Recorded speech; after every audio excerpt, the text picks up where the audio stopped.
Okay, so we're recording this if anyone misses out today, and we'll also be sending this recording out to you within the next day or so. So without further ado, I'd like to introduce Lance Dorfy and Chris Hayes from Lance Dorfy Radon Specialist. Good morning, gentlemen. Good morning. Thank you for having us. Okay, we're getting a little bit of feedback here. Should be good now. Yeah, it's I think you have, okay. All righty, and you'll be able to share your screen, Chris. Yeah, good morning. Thanks for having us. I'm Lance of Lance Dorfy. My business partner, Chris Hayes. Morning, everyone. I've been in just a little background. Thanks first, Mary, for having us. And thank you everyone for tuning in. My background, I've been in the radon business for over 13 years. I've mitigated thousands of homes in the area, in the Hudson Valley region and Fairfield, Connecticut. My dad was in the radon business for over 20 years. So we've seen everything, new construction, old construction, farmhouses. So we do some light commercial work as well, but mostly residential in the area. And Chris and I, we've met through racket sports about 7 years ago. And yeah, it's been a great relationship for 5 years now in this business together. So we've had some up and downs, mostly ups, which is good. And yeah, Chris, maybe. Yeah, and you know, I have a real, I suffer from, you know, asthma and allergies, and I became really interested in air quality and then met Lance, and we started talking about 5 years ago, and then got involved in the radon business with Lance, and we're also doing some other work around kind of air quality testing as well. But today we're gonna focus on radon. So why don't, Mary, I'm just gonna share this presentation. See if I have control here. So I assume, you know, some of you, or maybe most of you, have dealt with radon before in a real estate transaction. It's one of the things home inspectors test for during a home inspection. It's not required, but it's highly recommended to do a radon test.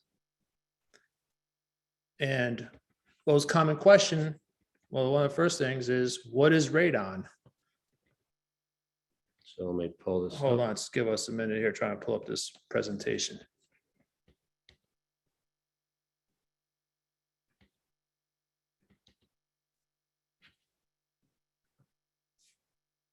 There you go. Okay, good. So what do you need to know about radon? So radon is a naturally occurring gas that comes up from the ground. It's every house, every building has radon. Radon is a colorless, odorless gas that comes up from the ground from the Earth's crust. We're exposed to radon every day. It's part of the air we breathe. So it's a carcinogen. You know, if you're exposed to radon long term, you can increase your chances of lung cancer. But as far as radon activity, it's a radioactive decay from uranium, which is found everywhere, comes up from the ground like water, rock, and soil. And it's one of the things that inspectors should test for when they're doing a home inspection. Or if you just haven't done a radon test in a few years, you should test for radon every couple of years. Radon, comes up from the ground, as I mentioned, and it can enter the house through many different ways, through cracks and openings in the foundation. You see sump pumps in the basement, through the water systems. We've seen radon come up through outlets. It comes through tiny openings around the foundations, which is normal. There's a big pressure differential between the basement foundation and the soil around the house. So it creates the house is almost like a vacuum, it's a naturally vacuum. So that's how radon gets drawn up through pressure differentials in the foundation. Yeah, and radon has alpha and gamma, so it can also penetrate concrete. Concrete is actually porous, so radon will find the path of least resistance, and it'll enter your it'll enter your home no matter how sealed your actual home is. So what radon does to our health? So I think most of you probably know. So radon, when radon decays, it releases these radioactive particles that actually attach to our lungs, and it is the leading cause of lung cancer for non-smokers. So I think about 21,000 people die in the US a year from lung cancer attributed to radon. There's some evidence too in coming out of Europe that can also contribute to skin cancer. And the most recent evidence that's coming out from the Center for Disease Control is contributing radon to both Alzheimer's and Parkinson's disease. So children are more susceptible to exposure because their lungs are smaller. And also radon is harmful to pets because pets are low to the ground. They're in the house 24 hours a day. So that's something you need to be cautious of as well. And by the way, if you have any questions, just let us know and Mary will ping us and we can make it as interactive as possible. Should we stop and see if there's questions first? No. So where should a radon test be placed? So this is actually interesting, and we see a lot of errors made here. The protocol for radon test is actually 43 pages long. So it's very comprehensive. The kind of governing body of radon is called ARST, of which we're certified members. Generally, many of you in real estate know, and you have your home inspector, you do the home inspector does a radon test. And the code is quite complicated, but I pulled out kind of the most salient points here. It's supposed to be tested in the lowest livable area of the home. And the way a livable area is defined is if it's a utility room and it could potentially be finished, then that's the lowest livable area.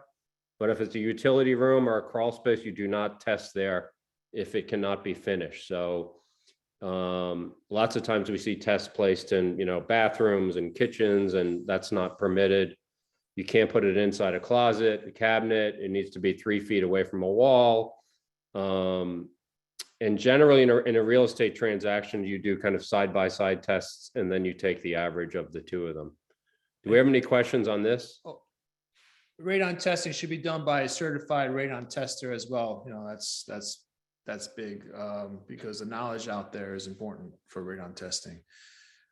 Yeah, we notice a lot of the tests that we see are not necessarily done by folks that are certified. And I think that's important because the code is so comprehensive. Mary, you'll let us know if you have questions, right? Right, we don't have any as of right now, but I will let you know. Okay. And we're asking everyone, in case they didn't hear before, to please put the questions in the chat. Thanks. So in terms of testing, so we, about 3 years ago, we became what's called a certified lab, where we actually have our own testing facility in Pound Ridge. It's very, very hard to become certified by New York State. So one of the reasons that we did this is because time is of the essence for real estate transactions. And we notice a lot of realtors were complaining about a delay where they have to mail off the test and it takes too long. So we decided to basically start our own lab. And the good thing about that is that you can get the test, we can deploy a test in a real estate transaction, it has to be minimum of 48 hours. As soon as we get the test results, as soon as we pick up the test, you can get the results the same day. So there's not that delay with mailing it off to a lab. And also the tests that we use are not, we don't use charcoal tests. We use what they're called electric tests. This is what you have to use if you ever test in a government building. We've tested the FDR Museum and City College, and you have to use this technology in order to test. It's much more accurate than charcoal because it's less susceptible to the humidity and also the time that you use to mail it. You can lose a lot of data when you mail off a charcoal test. We had a question here. Why side-by-side testing? Yeah, because, radon level, for the lab purposes, it's good to have two tests on a real estate transaction side by side, meaning about 4 or 5 inches apart from each other in the lowest level of the basement. For some reason, this extension wasn't working last time. So we always recommend, or There's like 2 more for things. testing protocols, recommend side by side testing in the lowest level in a real estate transaction. Cool, thank you. Bye. I have some questions here. Oh, go ahead. There is a question about what's the price difference between charcoal testing and electric. So it's essentially the same. So I think a normal home inspector would charge probably $150 to deploy a test and collect it, and it's the same for an electric test. It's not more expensive. And speaking of that, so we do have another type of test that we do, which is an hourly test, and this is a device. The good thing about this device is if you're under a time constraint, after you mitigate a house, you need to wait 24 hours before you can start a radon test. So we can program this one to start 24 hours after the mitigation is done, and it will run for 48 hours or as long as we program it to run. And then we pick up the test and we get it done. We get the results right on site. So you'll get them immediately as soon as we come on site. The other thing about this test is that it's tamper proof. We've had some situations where there were some tests being, not with us, but with other testers, where tests were being tampered and the buyer was suspicious. So on this test, we can tell if somebody tampers with it, if somebody comes near it. We can tell if the windows are open based on temperature and humidity. And often we'll use this, and if there's a complicated job and the radon is tough to mitigate, we can look at patterns and see if the radon spikes at different times during the day. And for real estate transactions, recommended to have a radon test exposed for at least 48 hours or 2 to 7 days. That's a short-term test. So that's what you'll see out there when you're doing short-term testing. Exposure period is 2 to 7 days. So what does my radon levels mean? And I think, this is a question that we get all the time. Radon is like, as Lance was mentioning from the beginning, radon is this naturally occurring gas. I think of it like oxygen. It's in the air we breathe. The average outdoor levels are 0.4. I think in this area in Westchester, really northern Westchester, it's slightly higher than that. It's probably closer to 0.7 in the outdoor air. The national average is around 1.3. And the EPA says that they recommend mitigation of anything over 4. There are a lot of buyers today, and I kind of equivalent it to smoking cigarettes. The level of 4 is kind of a compromised number. So it's about, if you're in the house 24 hours a day, it's like smoking 10 cigarettes a day. So there are no safe levels of radon. You want to try to get it as low as possible. The World Health Organization says 2.7 is the number. We see, you guys probably have experienced, like a lot of city buyers are coming up this way now, and they're very concerned about, mitigation and anything environmental. And so we have clients that want to mitigate if their levels are, 2 or 1.5. And the EPA will consider taking action between 2 and 4. It depends how much time you spend in the basement as well, if the basement's finished or not finished.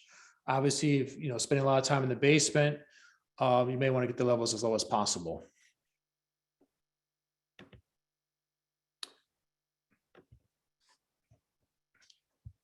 So how common is radon in homes? I think in New York State, it's about 1 in 3 homes are over 4.0. Fairfield County, Connecticut, I know you guys are all in New York, but Fairfield County is a danger zone. So more than half of the homes in Fairfield County are over 4.0. And there's radon maps out there, the New York State Department of Health and EPA, they have radon maps around the whole country.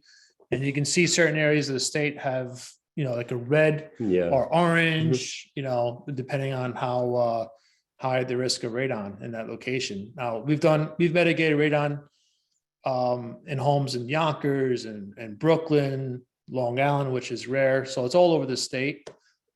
Even though you may have a low area risk of radon, doesn't mean you don't have a radon problem. So we should always test.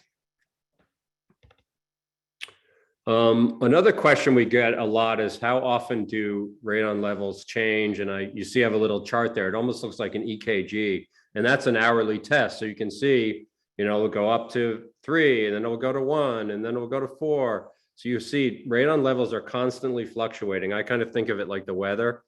And a lot of things can cause radon to fluctuate. It can be the weather, it could be barometric pressure, it could be foundation shifts, seasons. One of the big culprits is we often get the questions, oh, when I bought the house, the level was low. Now I'm going to sell it, it's much higher. One of the big culprits is spray foam. So if you spray foam and you seal up your house, your energy bills are going to drop, but your radon is typically going to go up because there are less paths for the radon to escape. Renovations, construction too, adding an addition to the house that can disrupt the soil around the home, or even road work nearby on the road, or neighbors excavating, putting a pool in.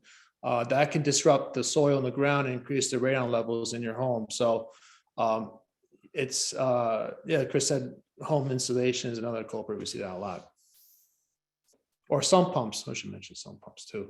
Yeah. So some pumps, a lot of basements have sump pumps or French drain systems, and they never test for radon after that work is done. And we highly recommend to test for radon if you put a sump pump in or a French drain system, because we see that the radon levels go up once that is installed. So what do I do if my level is below 4? There's no safe level for radon. Lower level, lower the risk. EPA actually level is 4.0, but it depends how much time you spend in the basement. If it's finished, you have kids downstairs playing downstairs a lot, or if there's bedrooms. We're seeing a lot of, we're seeing obviously with COVID, a lot of more people are working, from home and turning their basements into offices. So we'll be getting a lot of calls now around, I didn't really want to mitigate before, but now that I'm working in the basement, it's something that clients are starting to look at. Is it possible to have radon in a new home? Yes. In fact, you can have just as much radon in a new home as you can in an old home. One of the reasons for that is that these newer homes are very tight. So they're built to be very energy efficient, which is great for your fuel costs, but it's actually trapping the radon inside and has less places to escape. Older homes, my house is 1851. The radon went right through, when I bought it. Then I spray foamed, sealed it all up, and the radon levels went up 4-fold. So a bigger factor is also porous soil around the foundation on newer construction, because radon takes the path of least resistance. So when there's a lot of gravel underneath this new construction, which is code, it's easier for radon gases to come up. Or sometimes the builder will have to excavate, blast some rock to build the foundation. That disrupts the soil in the ground, and that can increase the radon levels for that home or even the homes in the area. So it's, new construction is typically most of the jobs we do, the highest levels we've seen are newer construction than compared to older homes. And we can explain that. I had a question here about what do you do if you have a high concentration of radon? I guess you're going to get to that. Yeah, we're going to get to that. Yeah, we install a radon mitigation system. Let's see the questions here. Active. So uranium. So there's a question here around uranium. So there is a difference. So a lot of clients will, if you see they get a water test, they'll get uranium in their water. That is totally different than radon in your water. I'll talk a little bit later about how to deal with radon in the water. It's not as common. It's probably 1 out of 10 to 15 homes, depending on what area you're in. Certain towns are more susceptible than others, but that's only if you have well water. If you have municipal or town water, you shouldn't have to worry about either of those things. But treating uranium in the water is different. You treat it typically with a reverse osmosis system, whereas with radon in water, you have to have a dedicated system, either a filter system or what's called a bubble up system. where the water gets actually aerated and exhausted above the roof.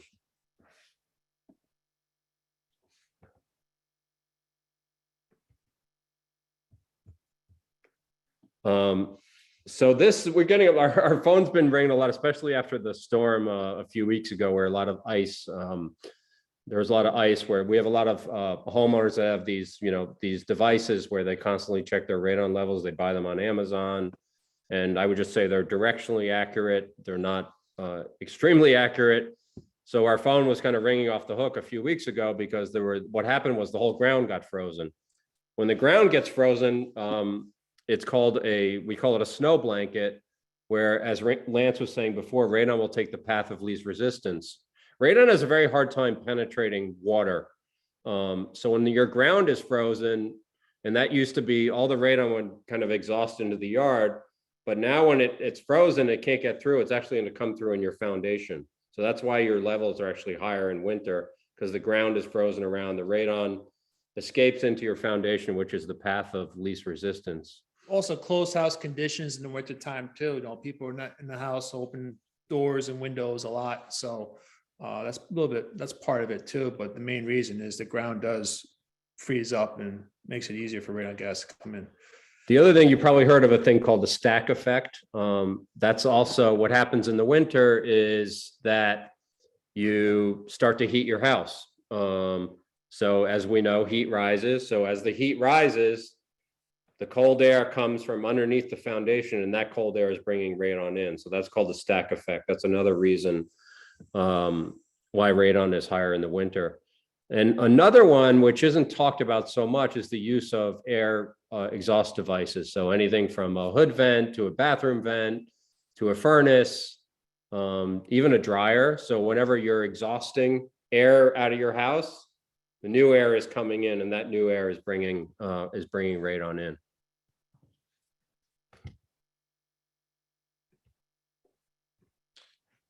So we want to talk about radon mitigation techniques.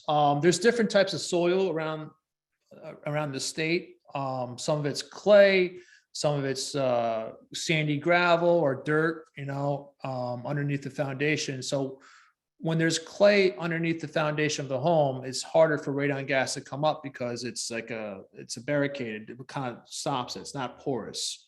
Like I mentioned earlier, gravel is easier for radon gases that come up through the house through the soil into the house. So clays, we see a lot of clay in this. What we see, clay like upstate New York sometimes, or Long Island, for instance, is sandy sand. So it's hard for radon gas to enter the home. It's not porous, but anytime there's gravel or loose soil, it's easier for radon gases to penetrate into the basement. So that's a blessing. So Lance mentioned that gravel, it's easier for radon to get into your house, but it's also much easier to get rid of it, because since radon is heavier than air, basically Lance will talk about it in a second, but basically you exhaust the radon above the roof. So if there's gravel, it's permeable, you can pull the radon out. If it's very, very compacted soil or clay, it makes it much more difficult. Correct. Yeah. So what we do, we install a system, most common system, which many of you maybe have seen pictures out there or seen on the house. It's called Sub-Slab Depressurization. So basically what we do, we drill what's called a suction point through the basement floor. We install a PVC pipe. We dig out the hole and install gravel and run a PVC pipe from that suction point to the radon fan, which could be installed outside the house or up in the attic.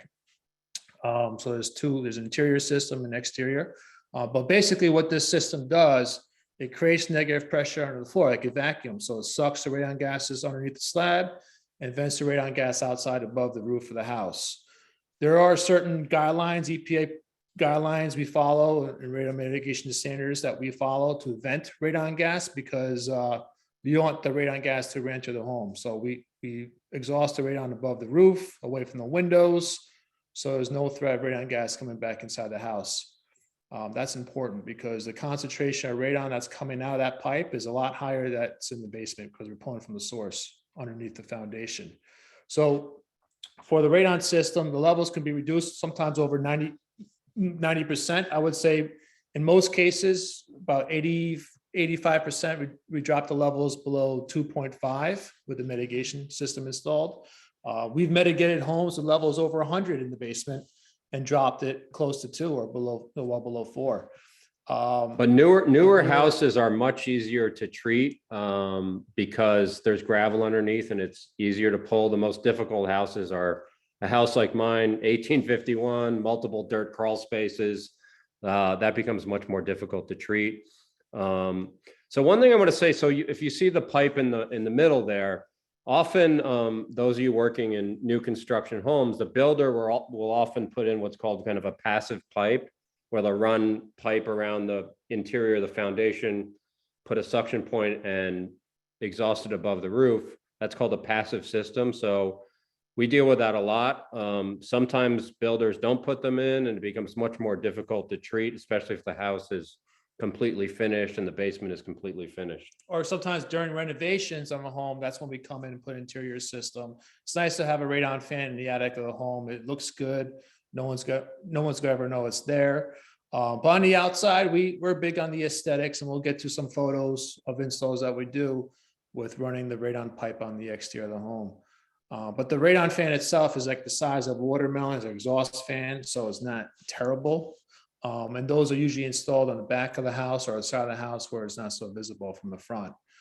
There's different ways to extract the radon or to mitigate. There's the standard is the sub-slab system, which I mentioned before, with the pipe going through the slab.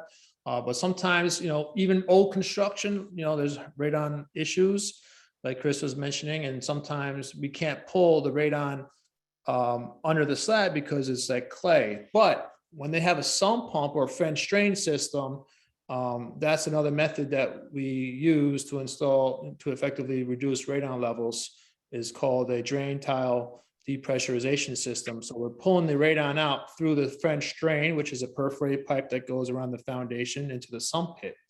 So that works actually very well, even if the house is like 200 years old. But when they have this French drain system, so sometimes the French drain can be a blessing and a curse. It might increase the radon levels, but it's also easy to pull the radon gases out with this type of system installed in the basement. So that's a very effective way of mitigating radon in an older home like this. There's a question from Anna about if I have my home remediated, is an average level of 1.75 acceptable? Yes, that's acceptable. As well below 4.0, the EPA action level. 1.75 is probably below the average in the area in the Hudson Valley. So that's a good level, good safe reading. Yeah, and I would say one thing to know is typically radon levels will drop 50% every level you go up. So if it's 2 in the basement, then it's 1 on the first floor and, a half a point on the second floor. Not always, but that's typically how it works. Levels are always highest in the basement, closest source to the ground, radon, where radon's from.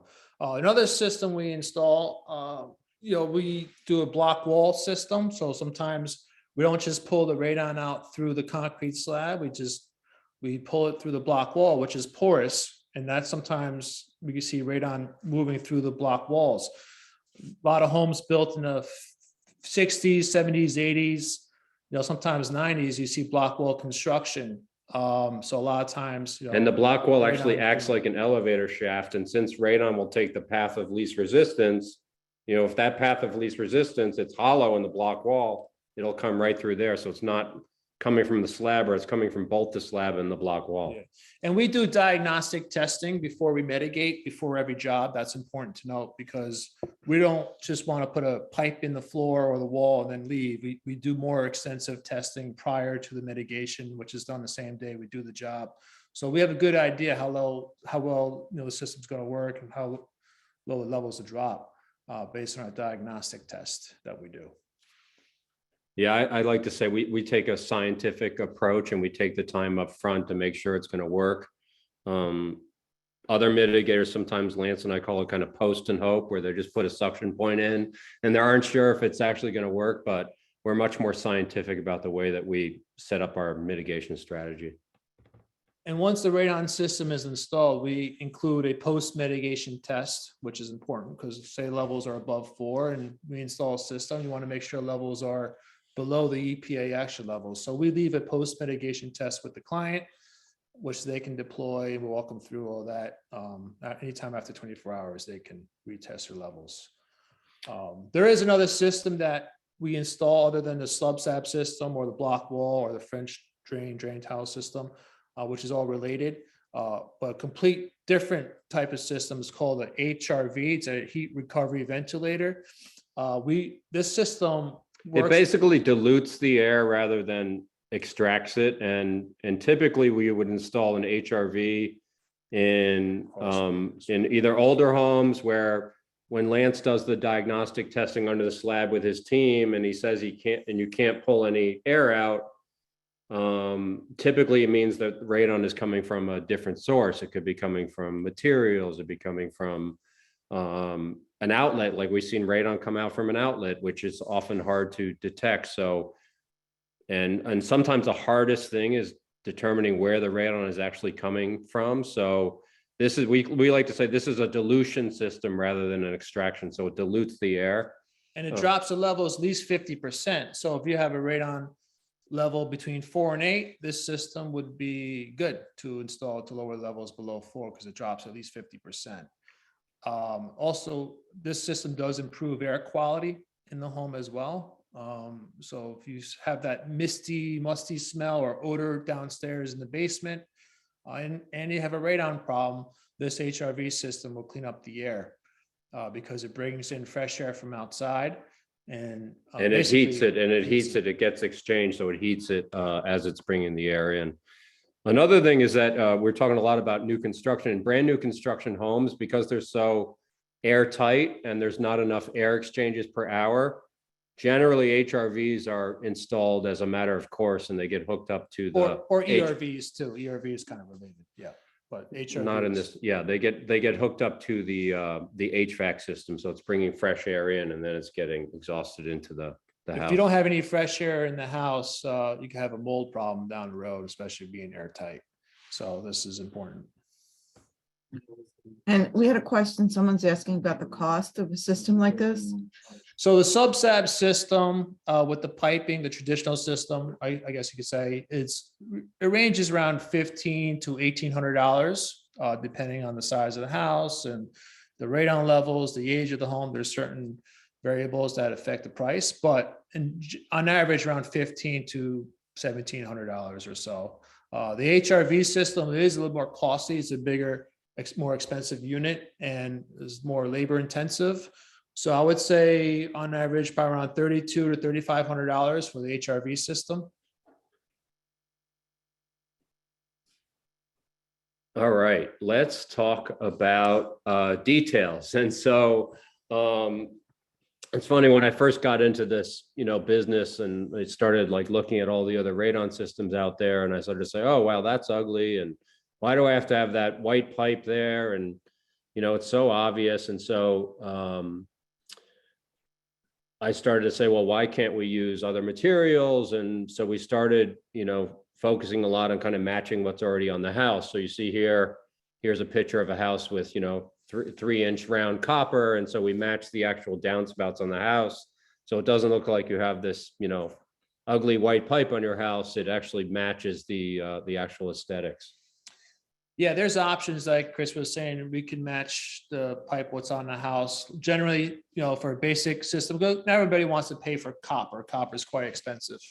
But especially when you're selling the house too, like you'd probably want to just go with like a standard system. So typically what we use is PVC pipe, like a 3 or 4 inch PVC exhaust, or a downspout leader pipe, which looks like another gutter going up around the house, up along the side of the house. So yeah, details do matter. The system's always going to be there. That's not going to change.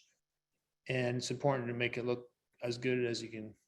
Yeah, here's some other examples of how we kind of match the aesthetics of the house, either by painting or using different materials to try to get the system to blend in with the aesthetics.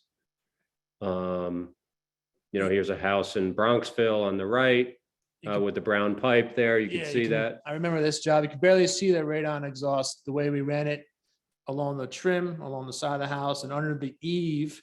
And it had a vent above the roof, as you can see in some of these photos, a little hard to see, but you know, aesthetics are big. It's important to make it look as good as it can be. There's an example of lead. A lot of houses, certain high-end houses have what's called lead-coated copper. So that's an example of where we match the lead-coated copper on the house. Here's one we actually did this week up in Rhinebeck, where we ran the copper along the chimney on the side of the house to get it to blend in with the Per existing. the homeowner's request, yeah, that was, yeah, it's up to the homeowner what they want, but there's options, and this came out nice. The homeowner was very pleased with this install. So we have a question here around is mitigation from Kathy Clark. Is mitigation something that should be done periodically, or is it a one-time thing? It's typically a one-time thing. The only time you would have to revisit it is if you did like an addition, or if, as Lance was saying earlier, if there are big changes, like you're digging a new well, or you know, Sump pump. or your neighbor's digging for a pool. We recommend, you know, testing, you know, every 2 years or so, just to make sure that your levels are still low, because things can change. Even if you don't have a radon problem and you don't have a radon system installed, you should retest every couple of years, because it can change over time. There's radon detectors out there that's good to have to monitor your radon levels. You could find them on Amazon, or but that's one way. You know, it's always good to test your levels periodically every few years. We have another question here. If we work in Connecticut, yeah, our office is actually right on we're in Pound Ridge. We're right on the New Canaan border, so we could actually, I could throw a softball into New Canaan from where our office is. We do a lot of work in Connecticut. Probably half of our work is in Connecticut. And we go everywhere from, you know, Greenwich all the way up to New Haven. So we have a pretty wide circumference. You know, Lance and I are in this business to help people. You don't get rich being a radon mitigator. So really it's all about, you know, kind of helping people and, you know, trying to lower the risk of lung cancer. That's the question. Yeah, there's another question around, can you test different building materials like granite countertops? Yeah, so the granite countertops, I know there's some press around there about granite countertops. I would say it's quite rare to find radon coming from a granite countertop. So I would say probably 1 in 200,000. So it's quite rare. We have seen it come from certain materials. Like we have seen it. Radon doesn't typically just emanate from a rock or a granite countertop, but we have seen cases where that can be the case. But I would just say that it's very rare. And radon decays after 4 days. So the radon you breathe in today will be gone in 4 days. It has a short half-life. So, but there are ways that we can actually test the material. So we can run a test where we can seal the test, put it on the granite countertop, and that will tell us. We actually had a client recent, we didn't do the test, but where they, in the middle of the room, the levels were around 7 and the granite countertop was around 10 or 12. And so the thinking is that it's coming from the granite countertop. We didn't do this test, so it's hard for us to approve it. So Hannah has a question here. Radon level is 6.3. What is the average cost to mitigate? So I think Lance said, you know, depending on the house, newer homes are easier to treat. More complicated homes are ones with dirt, crawl spaces, whatnot. if the basement's finished or unfinished, that's a big factor too. You're dealing with a finished basement, could be more challenging. Unfinished space, it's easier to mitigate because you have a lot of space to work in. But the typical but cost is 6 between like 1,500 and 1,800 for a sub-slab system. If you have to encapsulate, sometimes you have to encapsulate the dirt crawl space, and that becomes much more costly. And we install radon systems up in Woodstock, Rhinebeck, upstate, Dutchess counties, Putnam, Westchester, everywhere. So we're within, I would say about 2 hours. We treat that, we cover that radius area. So it's not just me and Lance. We have, we have a crew of about 10 folks. We're very focused on quality. We have a saying at our company is like, do it right or do it again. You know, everyone that we have in our company, it's thwarted our growth a bit because we're so focused on quality. During the pandemic, we had to turn down, you know, a lot of clients, but you know, quality is number one for us. And that's really how we run our business. Hey, Mary, did you have a question?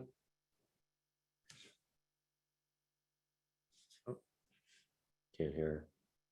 I'm just looking here to, I actually, I was wondering if this is specific more to the Northeast rather than out west, because I haven't heard of like problems like this out west, but I don't know. So, yeah, I mean, there are pockets throughout the US. So I think the highest levels in the US are in Alaska. So Alaska, the levels are very high. Colorado is also extremely high, because of the geology, and also when they dug for the gold mines, they took all the earth and they put it back. So when Lance and I go to these radon conferences, about half of the mitigators are from Colorado, where the levels are extremely high. Certain areas are less prone, like Long Island, for example, is built primarily on sand. So there's not as much radon. Every 6 months or so, Lance and I will get a call. Oh, there's no mitigators around in Long Island. That's because there's very, the levels are typically very low. I mean, you'll see all throughout New England is high. You see it on the West Coast as well, in, you know, Illinois, New Jersey. I mean, it's Chicago. It's all over. And south too, down south, Virginia, Carolinas, even Florida. It's rare. I mean, I would say rare, but there's pockets around the country, but the Northeast and the Rocky area is pretty problematic. Is there more? Yeah. Do we have any other questions there, Mary? I think we're. I think not at this point. If anyone has anything else that they We wanted could to mention the ask. water too. Some of you might. Yeah, if you have radon in your, if you have a client and you know, so radon in water. So in the state of New York, there's no action level for radon in water. The state of Connecticut, and there's no national action level for radon in water. If there were a national action level and there's discussions around it, it would probably be around 5,000. So the state of Connecticut says, and again, this is for well water, not for municipal water. So if you have, the state of Connecticut recommends if you have 5,000 picocuries or higher in your water that you should mitigate. There are two ways to mitigate radon in water, and it has to be a dedicated system. Like a typical water filtration system will not extract radon from your water. So the way that we mitigate radon in water is through what's called an aeration system, where it's basically a tank. It's the last line before it goes to your tap or your tub. The water basically gets agitated. It's a hermetically sealed tank, and then it gets exhausted above the roof. It's very effective. Radon in air can be very tricky to treat. It's an art and a science. Radon in water is very straightforward. Like you put the system in and it works kind of automatically. We install these aeration systems. There is another type of system which we do not install, which is called a granulated activated carbon system. It's a carbon tank that sits, you probably see them. It looks like a typical water filtration tank. And the reason we don't install them is because of health effects. There have been cases where if that's not installed, you know, perfectly properly, that radon actually leaks into the basement. And when you're talking about water, you're talking about very high concentrations. So it could be 5,000, could be 100,000 in your water. So high levels of radon could be seeping into the basement. And also OSHA says we can only have an employee change those tanks 4 times a year because it's so toxic. When you open up to change it, you're exposing your employee to large amounts of radon. So we don't install those systems. We never have. We've always focused on the aeration systems. They're expensive. I mean, so you have clients, you know, the aeration systems now are around $6,000 to install. The GA systems are cheaper, probably around 3,000 or so. I haven't looked the most recent prices, but for the reasons that I've outlined, we won't install the GAC systems. So yeah, I think while we have a few minutes left, I mean, I think we've started to see, and a lot of you have seen talking about the type of buyer that is buying here now. We're seeing a lot of, when COVID hit, a lot of people moved from the city up to these parts, and we see kind of younger buyers are much more environmentally conscious. So we're getting clients that want levels, even if they're at 2, they want to mitigate. And so a lot of what Lance and I do is educate. We often tell people that they shouldn't mitigate. So if clients are like, oh, I'm at 1 point, we had a client last week up here in Connecticut, in New Canaan, and they have levels of like 1.2 in their basement, and it's an older house. And Lance and I are like, well, those levels are already pretty good. The outdoor air is probably 0.7. So it's going to be, sometimes it's not worth the investment if it's only going to get you like a fraction of a point down. So we're the first ones to tell clients that they shouldn't always mitigate, because we want them to be, happy, and we want to make sure if they're investing in it that it's actually going to work really well. Newer houses, like I said, are much easier. So we'd have a different point of view. If it's a brand new house that's a rectangle, that's the easiest thing to mitigate. And these mitigation systems also, they're a home improvement. So you improve the air quality in the home. So a lot of people might be hesitant putting one in because it might hurt the sale of the home. That's not always the case. Because we install, a system that will lower the levels in the area on average with the radon system. And as far as the aesthetics, typically you don't see the radon system in the front of the house or the back of the house. So it does improve the value, I would say, in the house. Great. Any last minute questions here? There's a question about, Oh yeah, we do have a couple here. Oh, they're just coming Yeah. through. can you tell by the taste in the water?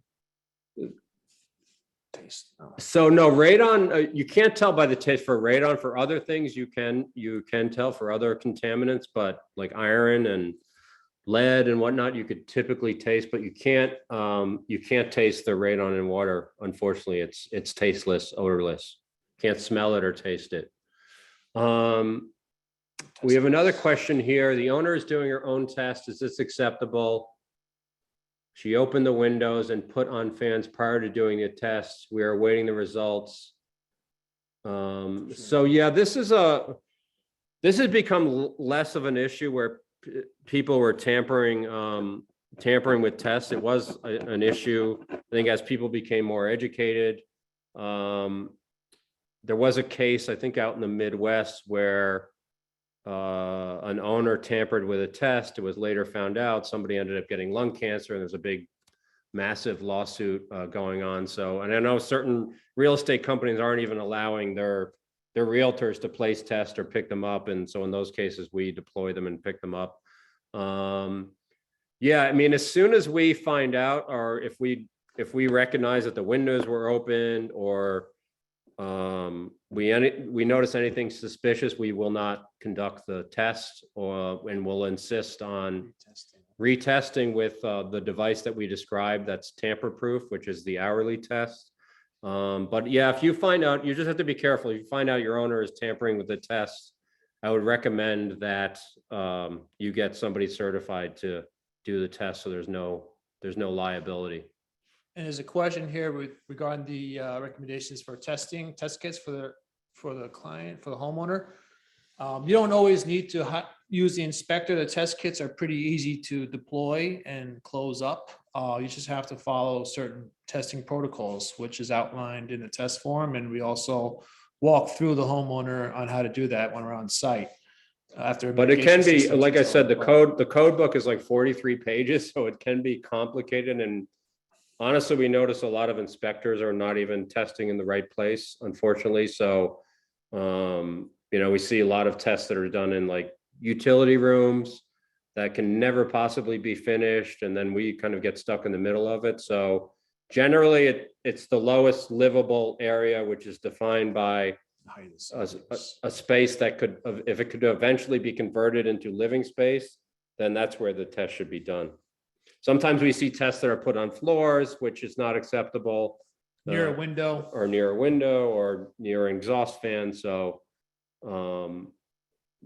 We've seen it all. Yeah, yeah. Let's see, I think those are all the questions we have, Mary. And where, in addition to Westchester and Connecticut, where else do you operate? Or do you go into the city or up to Orange and Dutchess counties? So we do a lot up in Dutchess. Dutchess and Putnam, and we go pretty far up. Green County sometimes, Woodstock area. Do a lot in Rhinebeck, a lot in Rhinebeck, Millbrook. yeah. So all over the lower Hudson Valley, within 2 hours of Brewster, I would say, we put about 2 hours, no more than 2 hours away. Brewster, that Okay. sounds like the top. Great. And in Connecticut, we go anywhere from, Greenwich all the way up to New Haven, basically. And our footprint's expanding a little bit up north that way. So we're going to start. Danbury, Brookfield, yep. There's a lot of radon up there too in Washington, Connecticut. Question. There's one more last minute question. The choice between utility room in a basement or first floor, which is better? Is it better to do the first floor? So it depends if the basement A is finished or could possibly be finished. If the basement could possibly be converted into living space, then you should do the test in the basement. If there's no chance of it being finished, like the ceilings are really low, then I would test on the first floor.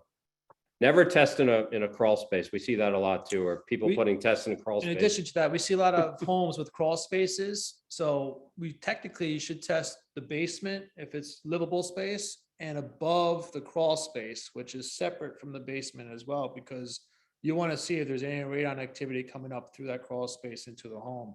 So most inspectors don't know that, but if we're buying a house, it's always good to test multiple areas. If you have an addition or slab on grade or crawl space, you should test other areas.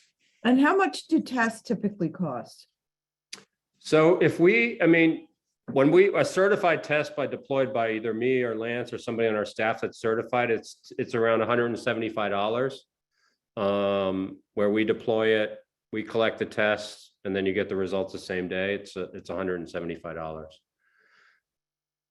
If there are multiple tests, you're not going to pay, like if we have to test multiple areas, it's like $25 each additional test. So multiple locations would be like $200. Last question. If mitigation systems installed, how high is the result acceptable? So anything below 4.0 is acceptable once the system's installed. I know some people might not be so pleased that they have a radon system installed and levels come back 3.9.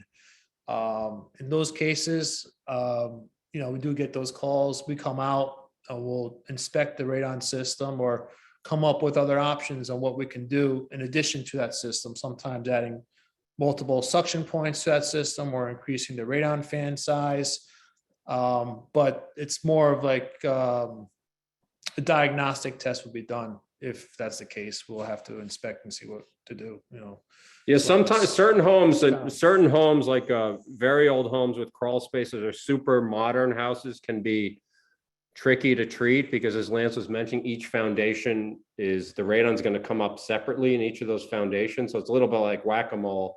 Like you treat it in one place, it'll take the path of least resistance. So it's just going to go into a different foundation. So we try to take a holistic approach to it. And that's why we do diagnostic testing. We make sure, if we put the suction point here, like, is it going to treat all these other rooms, or is it only going to treat 25% of the house? So we're very upfront when we do that and say, look, we'll tell the seller, if they're our client, like, all right, it's only going to treat this. We really recommend either putting a second system or adding more suction points. So it all depends on the house.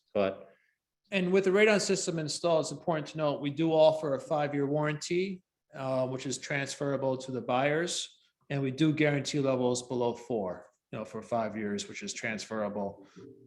Again, we don't guarantee anything below 4. I mean, we say sometimes below 2, not often. Some people want to get the level as low as possible. In those cases, it might require a second system or pretty extensive radon system on the home, depending on where the home is built. But And yeah, the one last thing I'll say in that is sometimes what we'll do for clients that want their levels really low is we'll do a combination, as we talked about the sub-slab and the HRV. So sometimes we'll do a combination where we put in a sub-slab, that'll get it to, let's say 3, and the client's like, well, I want it lower. And then we'll install an HRV and that'll get it down another 50%. So that is pretty common, is to do a combination of systems. Great. Well, thank you both, Chris and Lance. A really informative presentation today. I think everybody got a lot out of it. We are recording this, so I should have the recording ready for everyone by probably later this afternoon or tomorrow. It will go up on our YouTube channel as well. I wanted to just remind you all that next week's Breakfast with Benefits is New York Presbyterian Medical Group will be here with one of their nutritionists, and it's going to be called New Year, New You, and we'll have healthy living habits for everybody for 2023. So that's something to look forward to. Guys, thank you so much again, and thank you everyone for tuning in today. And have a wonderful day, everyone. Thank you. Bye-bye. Bye.